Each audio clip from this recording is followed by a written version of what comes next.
Heart to Heart, a Catholic media ministry, presents Good News Today, featuring an inspiring gospel teaching by Father Jim Willing. A reading from the Holy Gospel according to Luke. The rulers sneered at Jesus and said, "He saved others. Let him save himself. If he is the chosen one, the Christ of God." Even the soldiers jeered at him. As they approached to offer him wine, they called out, "If you are the King of the Jews, save yourself!" Above him there was an inscription that read, "This is the King of the Jews." Now one of the criminals hanging there reviled Jesus, saying, "Are you not the Christ? Save yourself and us." The other, however, rebuking him, said in reply, "Have you no fear of God? For you are subject to the same condemnation. And indeed, we have been condemned justly. For the sentence we received corresponds to our crimes. But this man has done nothing criminal." Then he said, "Jesus, remember me when you come into your kingdom." Jesus said to him, "Amen. I say to you, today you will be with me in paradise." The Gospel of the Lord. Less than an hour ago, I was praying with a family whose son is dying of cancer. It was so gripping to be there with the parents who are so filled with sorrow and have so many questions of God. The mother asked me, "Why would God take my son, as young as he is, with two young daughters, and doing all the good work that he's doing as a parole officer, why would God take my son?" And the father asked the question, "And why would God not hear my prayer? I've been going to church every day now for more than a year, and still nothing has come of this prayer." Of course, I knew enough not to try to answer in a trite way. You know how all those pious platitudes we sometimes hang on to don't really help much in a time like this. And I just had to say to them, "I don't know why. And I doubt that we'll ever know why. But I do know there is one man who does understand exactly what you're feeling and experiencing, and that is Jesus. He went through everything your son's going through, and at the time, the prime of his life, he came to a tragic end in death. And he had prayed his heart out the night before, "God, let this cup pass from me."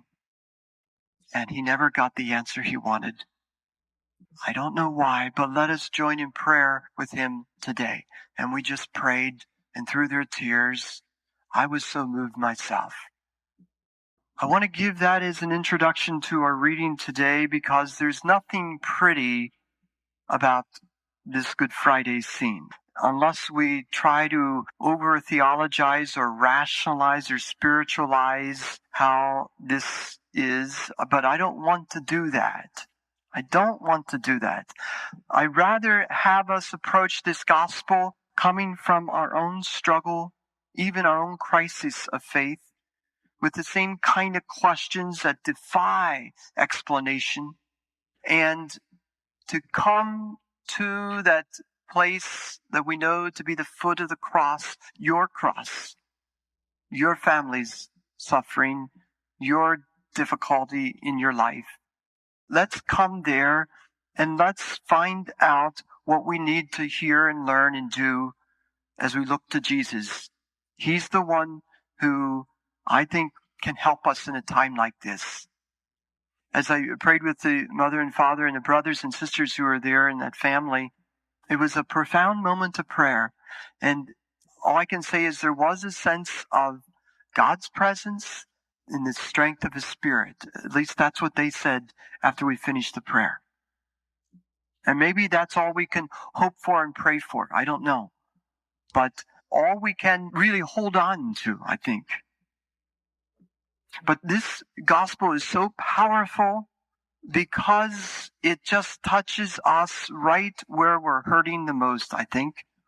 Right where the pain and the problem is in our life.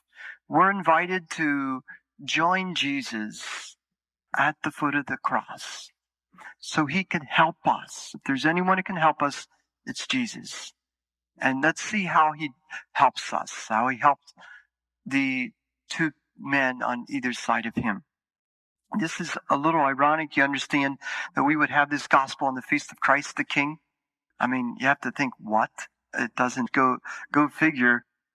But that's part of the real paradox here, that the Christ, is He a king, crowned with thorns, sitting on a throne called the cross, the worst form of torture and ultimate death penalty, the absolute horrific method of execution that the Roman soldiers in their twisted way of thinking could concoct to draw forth the slowest process of death and the most bitter suffering, where they'd strip Him naked and have Him hang in humiliation as a hardened criminal. This is the end of it. You know, one reason none of the disciples were there because they couldn't bear it. And the reason they didn't make the sign of the cross themselves for some time is because it was such a scandal. It gave them such trouble. They couldn't reconcile how could the Savior of the world have to undergo such a horrible death. So is it any wonder we struggle ourselves with the kinds of questions my parishioners raised with me this morning? We need to allow our honest, raw feelings to come out. That's what I would say. I saw a tendency in the mother when she was starting to raise the hard questions to God, like, why would you? Oh, well, I should just probably not say that. I said, no, you should. You know, we sometimes think, oh, we shouldn't feel that way toward God. No. Tell God how you feel. He knows it anyway. And we just have to bring it to Him. So, with that is an odd way of coming at the gospel, coming right directly at Christ on the cross. Come now with your crosses in mind. Come with your struggles, with your pain, with the unfinished business of your life that's been a hardship in your own family and history. Come there and meet Christ at this crossroad of this feast day.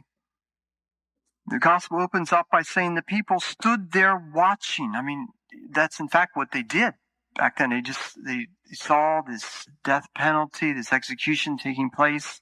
Interesting way, we're told that the leaders were mocking and jeering at Jesus, saying, He saved others, let Him save Himself.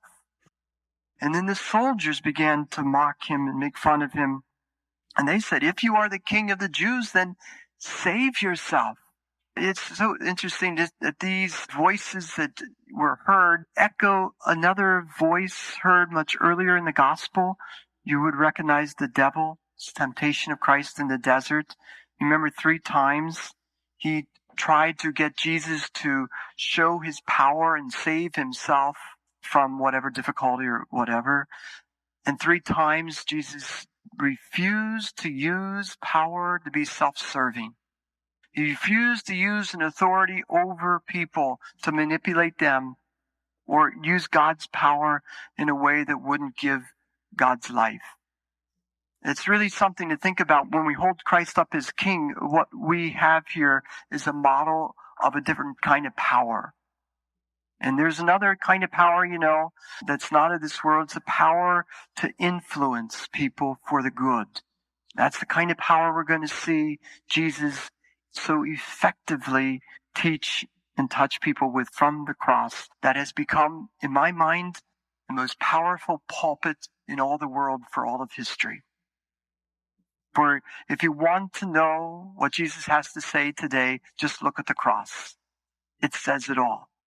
Thomas Aquinas, one of the greatest minds of the Middle Ages, who wrote the Summa Theologica, the vast volumes of comprehensive theology, said that most of what he learned was on his knees praying before a crucifix. Isn't that something? So that's what we're invited to look and see. The first thing that Luke has us look at, besides the voices that surround him, obviously these are voices that are familiar to us, voices of discouragement. If you ever wanted to hear the demonic voice, it's the voice of discouragement. I think that is so evil. And it plays in my mind, I imagine it plays in yours. It certainly plays loudly in our world to discourage us. And above the head of the cross, you would remember this inscription that was written, "This is the King of the Jews." We see it abbreviated INRI. I because they didn't have the letter J, so I refers to Jesus of Nazareth, King Rex of the Jews, INRI. You would, of course, recognize this as the question that Pilate asked of Jesus, "Are you the King of the Jews?" And that this is what Jesus' enemies had brought forth. The Jewish people couldn't put people to death. Only the Romans could. They wouldn't do it for religious reasons. What did the Romans care about? Heretics, I didn't mind. But if they were brought forward as people who called into question the authority of the king, the emperor, well, then they could be crucified for insurrection, which is the verdict of Christ. And Pilate puts that death sentence on the cross to be, in a point of irony, the testimony that Jesus gives. Here's the king. Now, who of us would want to be part of that kingdom if that's what they did to the king? I mean, this is really something to think about. One of the criminals hanging in crucifixion with Jesus blasphemed him, saying, "Aren't you the Messiah?" He's half believing it himself. He said, "Well, then save yourself and us." The other criminal, we know, rebuked him and said, "Have you no fear of God, seeing you are under the same sentence? We deserve it after all. We're only paying the price for what we have done, but this man has done nothing wrong." He then turned to Jesus and said, "Jesus, remember me when you come into your kingdom." I love what these two criminals present to us because, as you may have heard me say before, I believe they represent all of us. The two criminals would represent the one who was on Jesus' right side and the other was on his wrong side. The criminal on the wrong side had the whole wrong approach, the whole wrong way of looking at it, the whole wrong attitude that only left him where? Nowhere. And what is that attitude?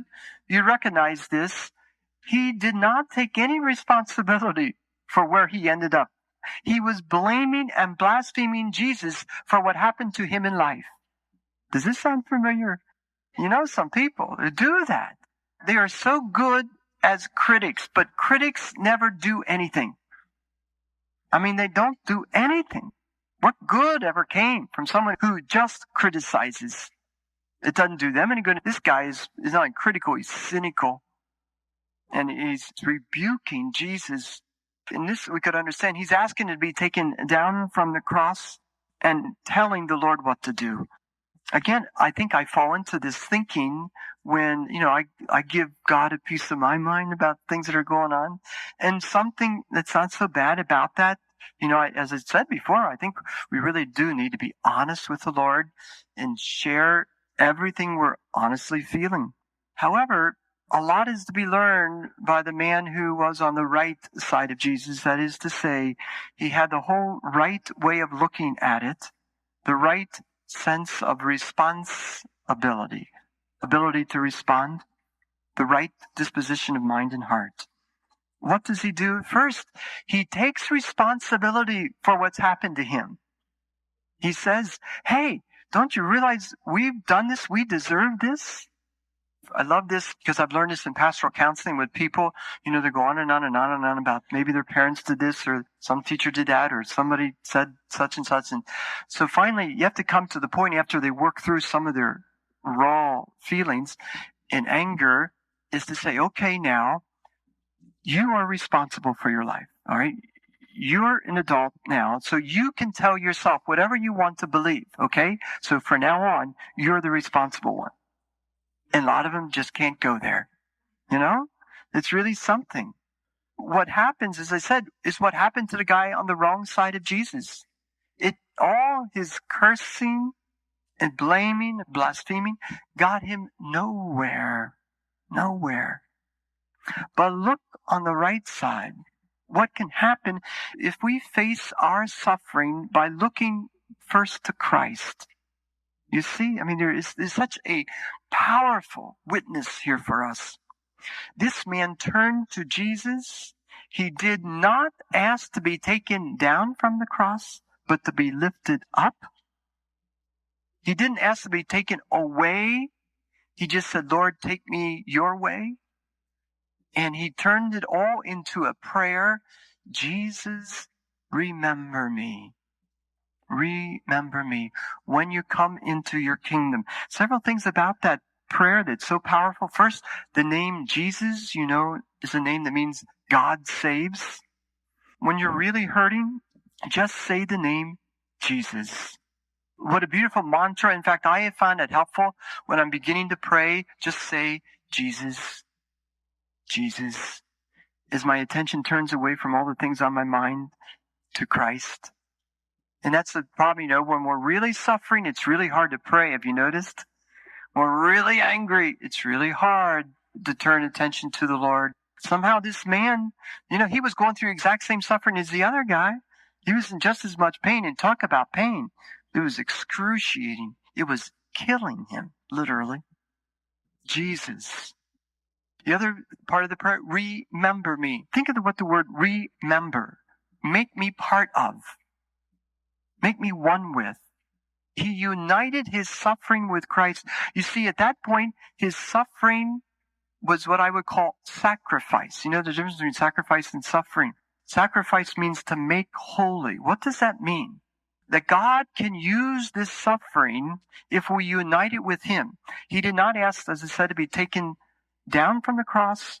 Instead, he offered it up to the Lord. And we offer these things up. The Lord then redeems it. And this is the point. With our suffering, everything we suffer through in life can be redemptive. You understand what I mean by that word?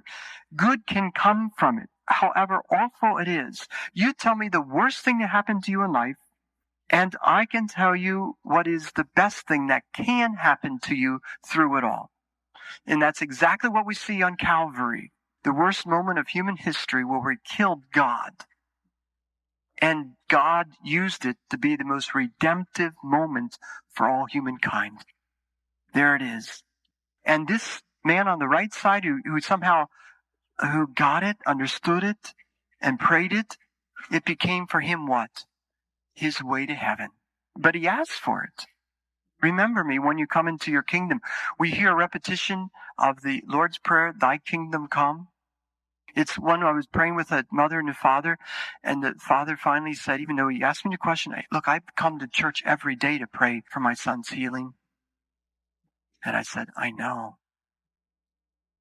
And then he said, well, I guess God's will be done. Wow. Talk about depth of faith. I could just see him offering his son up to the Lord. And I could see in that moment, I knew God would give him strength. It really is something. That's what I don't want to spiritualize any of this. I want to get right into the guts of our agony and our struggle to make sense of our own suffering and just present this man on the right side of Jesus as the right way for us all to go. The most amazing thing, I think, maybe in all the gospel, is that Jesus turned to him and said, I assure you, or in other words, I promise you, this day you will be with me in paradise. Wow. This day, not tomorrow, not in a little while, not when you suffer through your purgatory. This day, you will be with me. Remember me? Will you be one with me? You will be with me in paradise. Wow. This could have been the first prayer this guy ever prayed in his life. I mean, let's face it. The great thing is that I believe, had it not been for this man's sin and his cross, he may never have known Jesus and come to his salvation. I don't know if that makes sense, but I've seen it too often and heard it from too many wonderful, beautiful people that it's only because of their suffering that they were brought to their knees and then lifted up to the Lord. It's only because of this hardship that they learned so much and changed their life and really came to see the real purpose in life. And yet, I have to tell you, and you know this, there's as many people who suffer because they've lost a child or lost someone or have suffered from some disease or difficulty. They've gone further away from the Lord. I know some people no longer go to church because they're so angry at God. So I know it's just as easy for us to take the wrong side, the wrong approach, as it is to take the right side and the right approach. And I know how hard it is to stay on that right side. I've often wondered, why does the Lord allow so much suffering in the aging process? Why is life so hard? But I just learn a lot from those who age gracefully. And I remember coming to this one, there was the Little Sisters of the Poor when I went to visit my aunt, and she was on either side of her were two residents. And the one man, I went into his room and the curtains were closed. He was sitting in his chair and he was so down and upset. I went in, he immediately asked me to leave. And I said, would you like me to offer a prayer? He says, no, leave. I said, I'm out of here. I didn't want to be there, but I felt so sorry for him. I went into the room next to my great aunt, and it was a blind woman who, mind you, lived in darkness, but her room was full of light. And when I came to visit her, the first thing she did was tell me a joke. And it was a silly, stupid joke, but the fact that she was joking with me was something that really gave me a belly laugh, just from the deepest part of me. Enjoy this humor of light, this light side. And then I asked to pray with her, and she prayed. And I thought, my goodness, and this woman was never able to get out of bed, besides being blind. Never able to get out of bed. And as I looked to step back from those two rooms, I thought, my goodness, talk about night and day difference, darkness and light. And what is the difference? I think it's attitude. How do we take the right attitude toward our suffering and pain? In defense of that poor man, we learn a lot about depression. There's a chemical reason sometimes that plays out in. So I don't want to judge him harshly, but I do suspect what made this woman so much full of life and love was the fact she truly had the greatest attitude, like the man on the right side of Jesus. I don't doubt that she's already on her way to paradise. Heart to Heart welcomes you back next week for another inspiring edition of Good News Today. If you are interested in other books, CDs, DVDs, or digital downloads by Father Jim or Father Michael, you can call toll-free 1-877-208-4875 or visit our website, www.heartoheart.org. There, you can also sign up to receive a weekly reminder to listen to these same programs online. And please, consider a donation of any size to help support Heart to Heart's radio and internet ministry. That's www.heartoheart.org or call 1-877-208-4875. Thank you for listening, and may God bless your heart and the hearts of all of your loved ones. Heart to heart, hand in hand, praying for grace to understand. Spirit of Jesus, open our hearts to live and to love the gospel of